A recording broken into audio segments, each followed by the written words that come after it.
Ruben created this really wonderful environment. Day one. You know, even with the confines of a zombie movie, they were maintaining kind of this reality. It was just incredible. Marker. You start with the script, and then you kind of envision it, but it really comes to life once you get the production designer and the DP involved and make it look spectacular. And basically, as a director, you just sit back and watch. Yeah, that's great. But first and foremost is really creating a universe where there's no traffic, no people, no civilization that is active. That's a lot of production work. Our production designer has done a great job of just making the world seem vacant. I got super lucky in finding Maher Ahmed. I don't know how he does it. I'm Maher Ahmed, the production designer. My different sets are like children.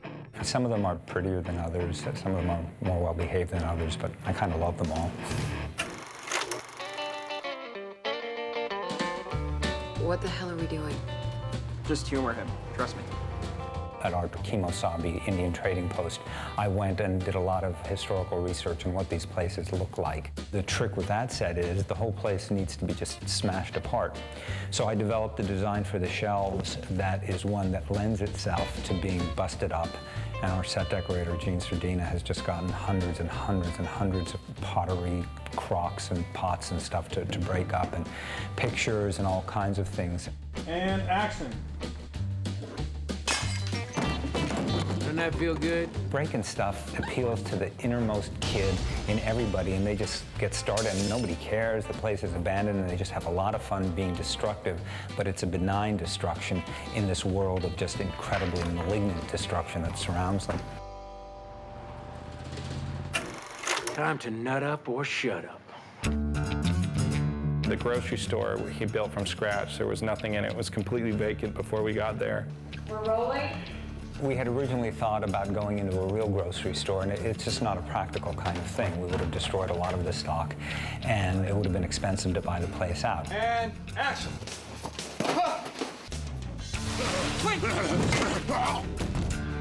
We found a closed grocery store that we dressed from scratch, and it was a huge amount of work.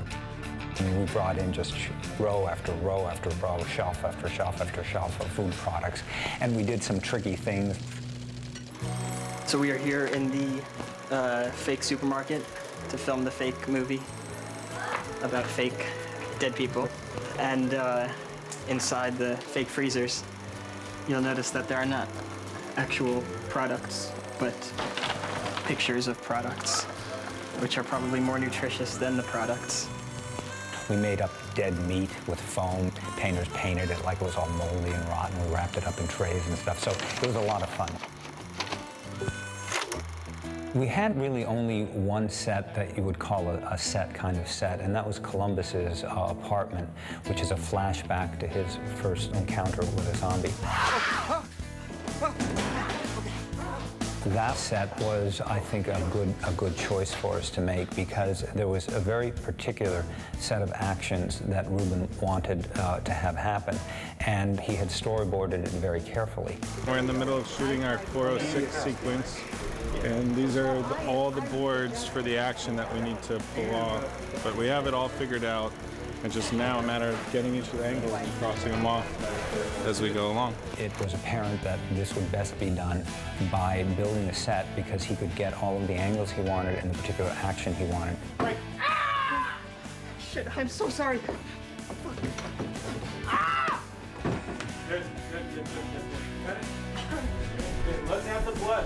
I designed the set around the storyboards, and I think Ruben was very happy with it, and Jesse was very happy with it in terms of not just the way it looked, because production design is not just about the way things look, but it's also about accommodating the action, which is very, very important, and I like to think that this set accommodated the action very well in terms of telling the story of what happened in this space and revealing the character of, Columbus, our one of our main characters. Great cut. Good. Got it. The scene that just blew my mind was the highway scene where Columbus and Tallahassee first meet.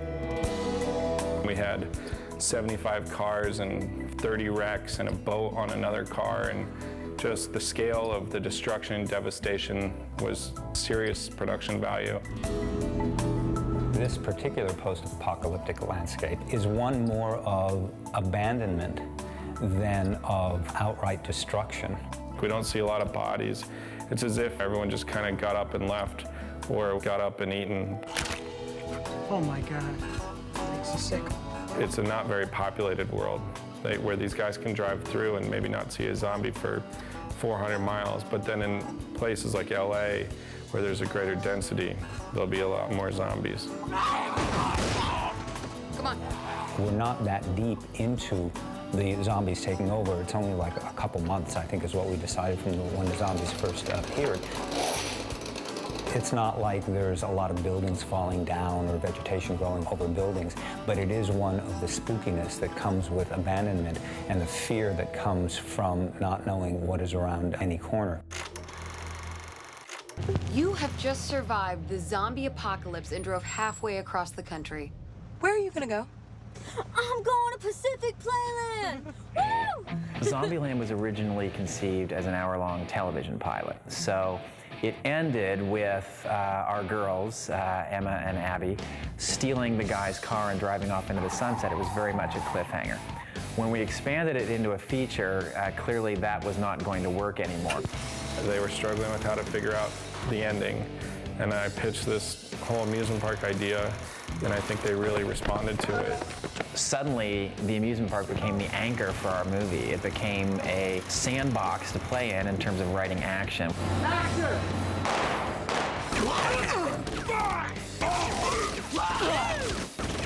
Holy shit. We shot in Valdosta, Georgia, 4 hours away, which was a hike.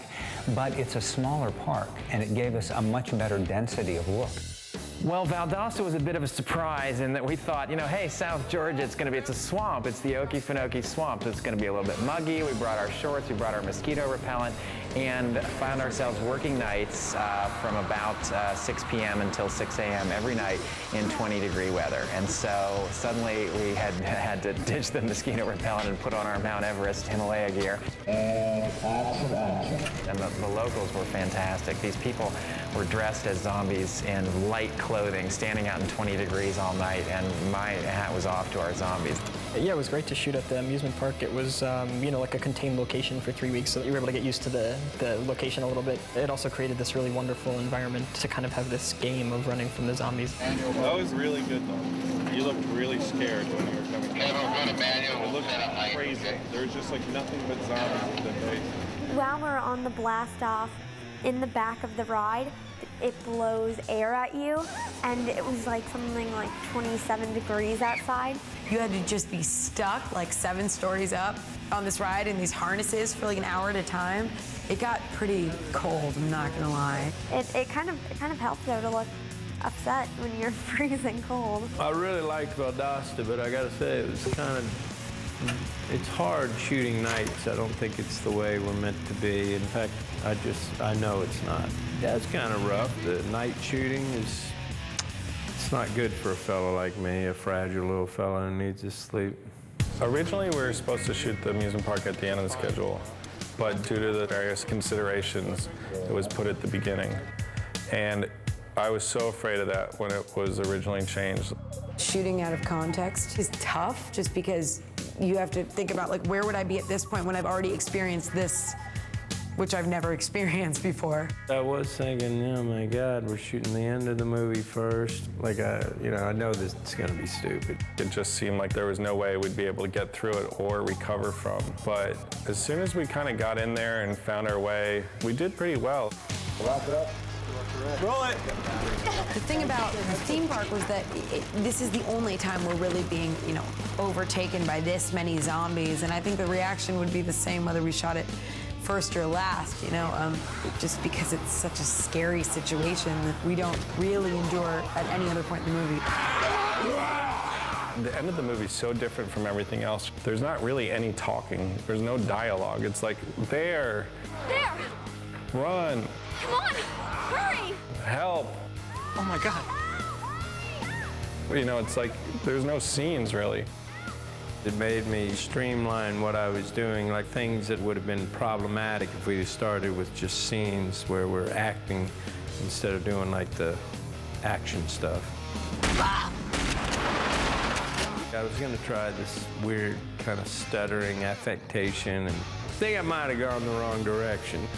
For the actors and me, it was nice to really work on the characters and figure out who they're playing so that when we come back and do the stuff that really matters, I think everyone has a good sense of each other.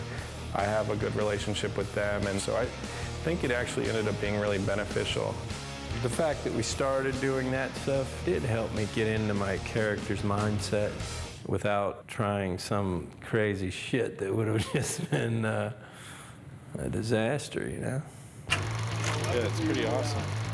I feel like I couldn't be better taken care of as a first-time director, and just getting lucky enough to work with the talented people that made this movie so much better than it would have been if left to my own devices. I thought it looked great. Yeah, let's say we got it. Okay. The interesting thing about working in the movie business is that it is a collaborative effort. Straight up. You got it. What is brilliant about working with other people is ideas are constantly flowing and bouncing, and I like to say that sometimes a bad idea is great because it triggers a good idea that would not have been triggered if somebody didn't say something stupid. That'll do, pig. That's the worst goodbye I've ever heard.